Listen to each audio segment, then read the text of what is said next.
Hala, nagluto si inahan og utan kay naibog ko sa akong anak kay nag-video call man mini Heart gahapon kay nagluto sila og utan ni Jid og kay si inahan suyaan man maglakilak dayon lagi nga agoy nak murag gid na akong kaibgan nga mag-utan ta mga unta tanan pero sige lang puhon magtapok ra ta o nabuang na pud si inahan ron kay may lingaw nag-utan nagbaklay sa gawas uban si David kay mag-walking daw siya kay exercise siya ang katigulang obsagdan na ninyo yung daddy nga inana siya. Umuna diya og gipabukal nag-voice over na lang ko kay nagluto ka ni nagyaw-yaw siya unsa man na oy ngano na upo na isda ko ay pagbuot kay mukaon jud mag isda inanim gid mga Pinoy lisod po di ka mo tilaw sa among pagkaon res Pilipinas edi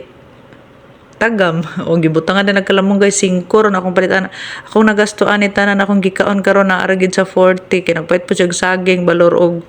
put pila to iya lain-lain mi ako kung dala kay 50 iya 100 o kapalit siya saging balon siguro tog 60 ako 30 or 40 ni muna diha nalipay na din ko nagkaon ko nag video call mini Heart kay ready naman to siya moagto mulakaw to siya asa to siya paingon kay magkuha sa iyang mga aning-aning sa iyang life so maura to og wala lang gi-vlog lang kay sigma unsa na natong utok tres balay ay Ginoo ko mga anak